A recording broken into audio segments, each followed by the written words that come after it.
Hey guys, what's going on? It's Blake Ruffino from Are You Serious Sports. And this AYS short is brought to you by BetOnline.ag. BetOnline is the fastest and easiest way for you to bet on all your sporting action. BetOnline has you covered for all the news, scores, odds, and updates. It's literally the best way for you to place all your bets, and the best thing is it's free to sign up. Head on over to the website. Again, that's betonline.ag. Use your mobile device to sign up today and receive your 50% welcome bonus for your first deposit. Again, that's betonline.ag. Betonline.ag. On social media, we are giving away 500 smackaroos, 5 hundos, 500. This is how you win $500. You got to be like, you have to like our Facebook page, Are You Serious Sports Network. You have to be subscribed on YouTube.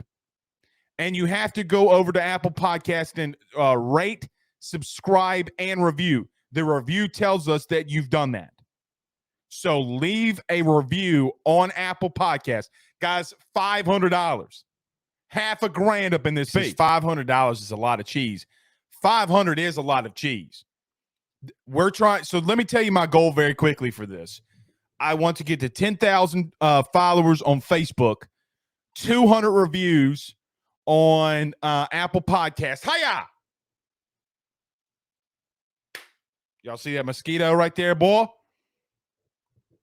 That's what you call it. Guys, I'm a ninja. If you're listening to us on the audio podcast, a mosquito just flew by, and I just killed that thing with one ninja swipe. And I want 5,000 subscribers on YouTube. 500 smackaroos. That get us there. Get us there. Okay. You have probably, in my generation, the second best LSU Tiger of all time when it comes to football, and Tyrann Mathieu in that building for an entire week. Tyrann Mathieu FaceTiming the number one safety in the country.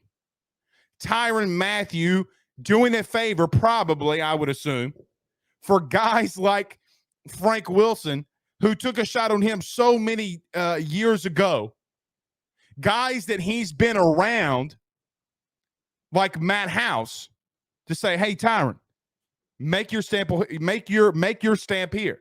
And Tyrann went on today with Jordy Culotta and talked about wanting to be a coach, if not the head coach at LSU. Good for him.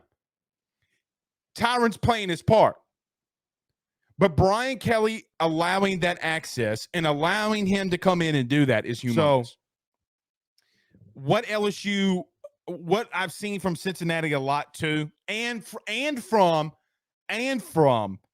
Notre Dame. So one thing that I have not mentioned a lot is this in watching film.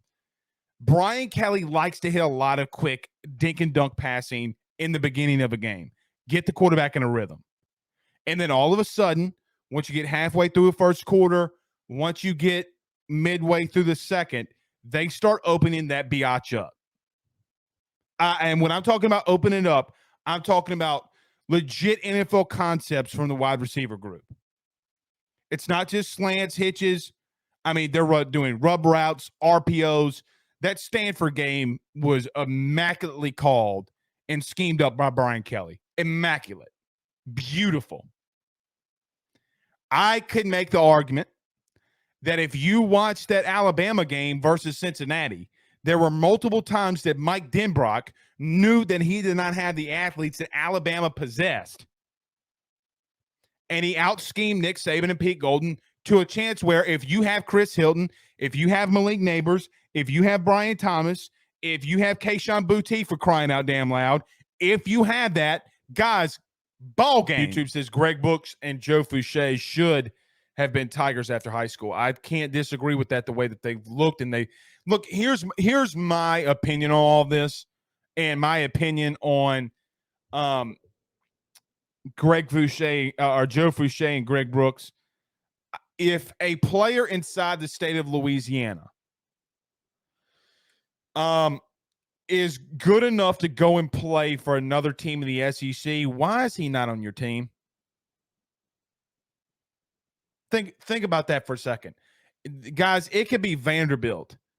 It could be Vanderbilt, but if a guy is caliber enough to play in the SEC, he needs to be on your team. And before you say, well, oh, Blake, what about Vanderbilt?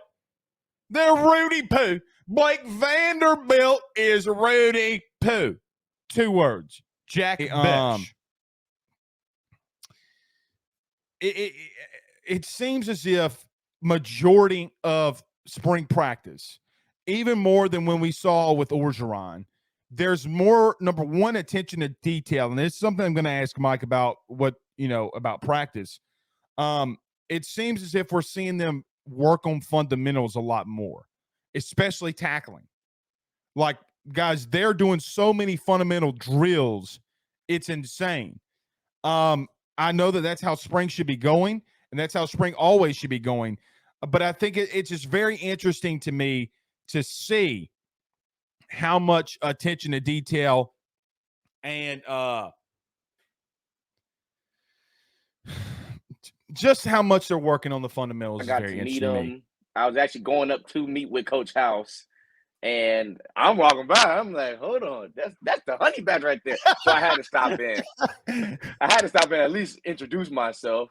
Right. Yeah, but he was cool. He introduced himself. He's like, hey, I'm Tyrann Mathieu. I'm like, I didn't say this, but I'm like, dude, you could have said you're 7, and I would have known who you are. You didn't even have to say your name. We know who you are. You're who you are. Yeah, your photos all around here. We have no idea who you are, right?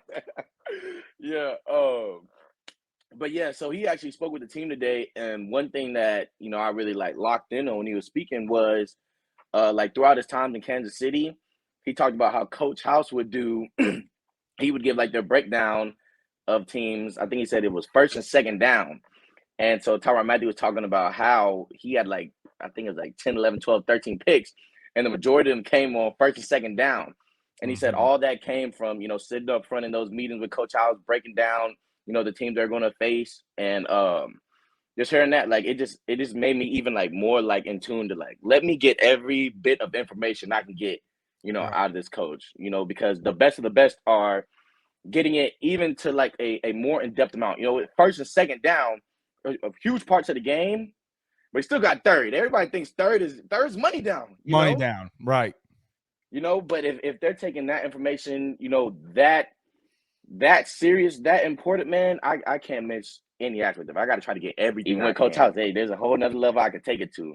Now it's being able to fly around every snap all the time, which of course is my goal. But yeah, man. I mean, and it took 5 years, but I'm kind of settling down. I feel like, at least right now from where I'm at, early spring, I feel like I'm playing the best that I had at this point, within the season, but still I know there's so much more I can get better at, so much more I can achieve every day, and I'm just my mindset is I'm playing good, but every day I'm trying to build and build and build and build and build, so by the time when it's time to go, well, at least by the time when it's time for spring to be done, I'm approaching in the off season, well, not the off season, the summer, in the mindset of, I'm getting ready to play my best ball. A lot of playmakers all over the field.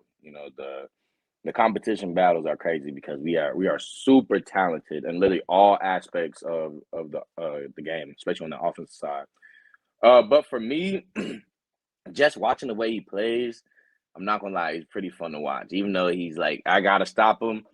John Emery might be one of the more shiftier guys I've seen in college football. At least personally, and I done seen a lot of good players, but it's just it's so hard to be in a good position against that dude because he can move where he's at. It's so easy, so naturally. It's freakish. I'm not gonna lie. It's going freakish. Along with it and other things in the bill. And a lot of people were asking, well, Blake, if this bill is passed before the NCAA makes a determination on LSU, how could that affect basketball? I don't know right now. I think it's just way too early to tell. But let's just say this. If that bill gets passed and LSU had to go through 4 years and the head coach of basketball, head coach of football, president AD is no longer here, you know who the only people that suffer in all of this is? LSU. The fans are really the only people that suffer here. Because the university, yeah, they'll suffer from a money perspective, but they're still going to get their $50 million from the SEC and the SEC network. right? Like they're still going to make their money. Now they might not sell out, and that's one thing. But I think that this ultimately hurts the fans.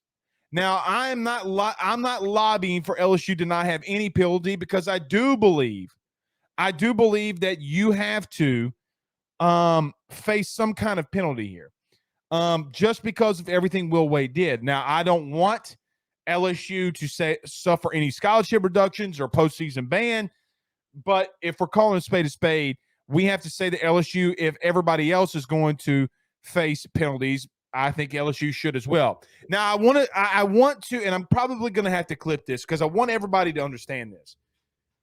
Stop saying that Will Wade was the only person that the NCAA was after, and that the NCAA was only going after Will Wade for this reason or that reason, or because Will Wade is an American gangster. Guys, they just hit Memphis. Now, our good friend Memphis Spence came on the show and talked about how Memphis was going to get hit next, and then Kansas. But guys, we've seen multiple teams get hit with NOAs already this year and sanctions. So it's not a Will Wade thing, y'all. It's not a Will Wade thing. Will Wade got caught red-handed. And by the time that we move on, the better for all of us. And one's going to be pretty heartfelt. Sometimes in Louisiana, when you're not from a big city, if you're not from Baton Rouge, if you're not from New Orleans, if you're not from Shreveport, if you're not from Monroe, if you're not from Lafayette or Lake Charles, a lot of these smaller towns and parishes, a lot of the great athletes and a lot of the great people feel like that they're not seen. And there's nothing more than having someone from your hometown that doesn't always get notably recognized, and then they go out there and they dominate. Even though I was upset that Devonta Smith won the Heisman and didn't do it at LSU, I'm still proud of someone from our area. Father grew up, lived hometown, Amite, Louisiana. I grew up in Franklinton with divorced parents. But I spent a lot of time of my life in Amite, Louisiana. Brothers, sisters, cousins graduating from Amite, Louisiana. Amite High School. Kim Mulkey has done something for the city of Hammond and Tickfall that will never go undone. And the award, what she just won for this parish, is massive. The buzz around Tangipahoa Parish, which is probably the 6th largest parish in our state, 5th largest parish in our state, that's all they talk about. Kim Mulkey doing this. You could hear my stepfather going to breakfast with his buddies, and all the thing that they're talking about is how Kim Mulkey used to kick everybody's ass in Little League Baseball, and she used to play with the boys. All you hear about is how dominant she was in all sports. And there's a sense of pride from the people of Tickfall, sense of pride of the people from Tangipahoa Parish. So shout out to Kim. Cheers to the great one, Kim. But LSU will be hosting a defensive back this week from the portal. This is what it tells me regardless of what happens. I would love if the kid committed. I would love if LSU got another defensive back. This staff is evaluating, and they already know. I think that they're trying to make another move at DB. I don't know what that means for guys like Mekhi Garner, Jared Bernard-Converse. I think that they feel that there's a depth issue at that position. They know that they have guys that can play the slot and guys that can play closer to the ball. But the more you get away from the ball and you play that boundary, and you get put on the island, things get very difficult. With that being said, LSU, I would not be surprised if they try to. Not saying they are, but I wouldn't be surprised if they try to add another defensive back. Very in that room. Interesting is, we weren't really high on the LSU offensive line going into this year, even though they returned all their starters. But at least you had an idea that Ed Ingram and Austin Deculus were going to start. I don't think anyone really knows who that lineup is going to be. And that is kind of a scary thing for us as an LSU fan base, because we simply don't know. However, it is good that people like you are speaking highly of Cardell Thomas, because you're not just going to blow smoke just to blow smoke. You tell like it is. And that's obviously really good. It's also really good to see Will Campbell kind of hold his own and just looking. And once again, I'm not one to hype up a true freshman too much. Will's actually looked bigger and more physical than I thought he was going to. Just from looking at the one-on-ones, looking at how quickly he's moving along in these drills and how quickly it looks like he belongs, there is a more realistic opportunity for him to play next year. Thing though, Blake, this was actually the biggest observation I took away from practice, right? I do think, and you've said this, but I do think, and it's just common knowledge, you can't take too much away from any of the quarterbacks just yet.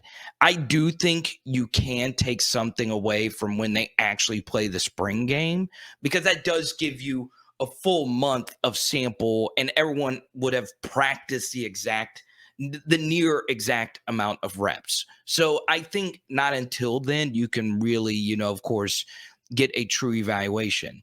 However, one thing that you can take away from yesterday were the wide receiver versus defensive back one-on-one battles, in particular, the red zone. Okay. Now, the reason why I believe that to be the case, Blake, is that's how actual red zone receiver play is, because a quarterback is getting rid of the football really quickly. So the rush isn't as paramount. Also, it's a lot of those fade routes where you're man-to-man, whether you're a safety, a nickel, or just a traditional corner. So I think those drills are a little bit more, I guess you could say, game-like.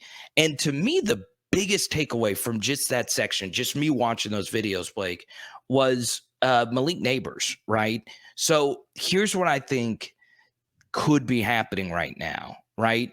Malik has been, of course, being brought along slowly with practice, and he's watching because I don't think anyone expected Malik to be healthy and ready to go at this point. I know they were bringing him along slowly, but when you're Malik and you're on the sidelines and you see Chris Hilton really looking amazing right now, and you see Kyron Lacey, an absolutely huge target, and obviously Jack Besh is Jack freaking Besh, and Jeray's making plays. I think if you're Malik, you're like, hold up, I need to strap up and show these guys what I did in year one. And he looked really good. Like, I mean, this is a guy who's not at full speed just yet. So come here. What happened? What happened? Mama spanked you? Why did Mama spank you? Why did Mama spank you? Were you being bad? Uh-huh. Okay, did you deserve a spanking? Okay. Well, go in there and be a good boy, okay? Love you. It's okay. Go in there and be a good boy. Shut Dave's door, okay?